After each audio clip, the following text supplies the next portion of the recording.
Méditation du mardi. Il vous faut naître d'en haut.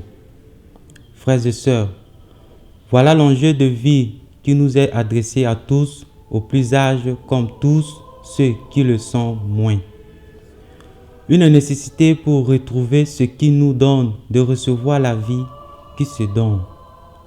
Cela demande d'aller au-delà de nos divisions, apprendre de vivre ensemble en lien avec le mystère de Dieu, être réconciliés. Cette naissance demande qu'elle se prenne d'en haut, qu'elle soit radicalement nouvelle. Comment cela peut-il se faire? Nicodème pose la question. Le comment de celle-ci manifeste une bonne volonté, mais aussi, en même temps, une non-pertinence en ne prenant pas suffisamment la mesure de la situation. Nicodème vient tout de même auprès du Seigneur, l'interroger. Il présente que la solution est en lien avec cet homme qui parle, qui agit comme aucun autre. Alors, en nos vies, souvent il n'y a pas d'autre solution que de laisser les choses aller pas à pas, d'épuiser les possibles jusqu'au jour où la parole qui se sera tuée peut-être pourra être reçue comme ce qu'elle est, tout simplement. Et recevoir en retour notre foi. Oui, frères et sœurs, Nicodème ne manque pas de reconnaître et d'approuver la providence divine de Jésus au regard des signes qu'il accomplit.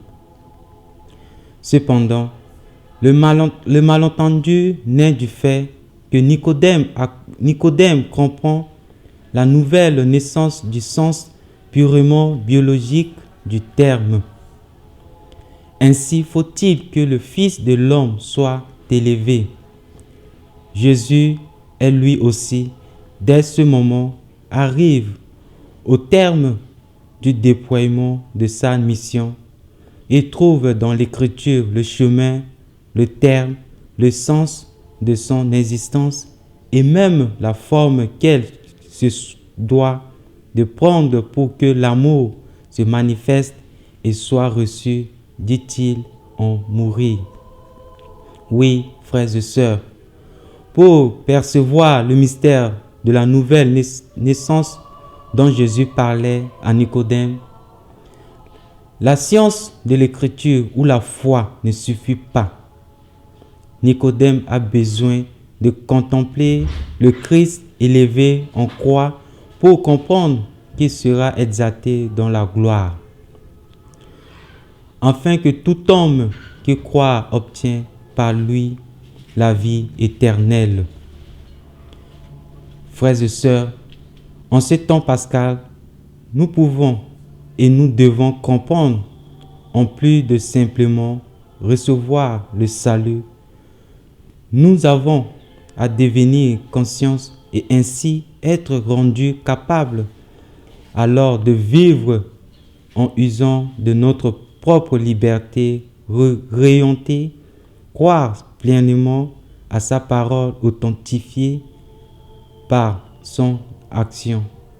Croire ainsi à la parole et toute parole. Mais pour cela, il fallait que le oui se dise au cœur du non, qui devient Amen. Frères et sœurs, laissons la bonne nouvelle de la vie du Christ en son entier arrose en ce jour nos existences pour qu'elles croisent à leur vraie dimension, celle de la simple foi en la parole donnée. Donne-nous, Seigneur, de croire au témoignage que tu nous livres. Amen.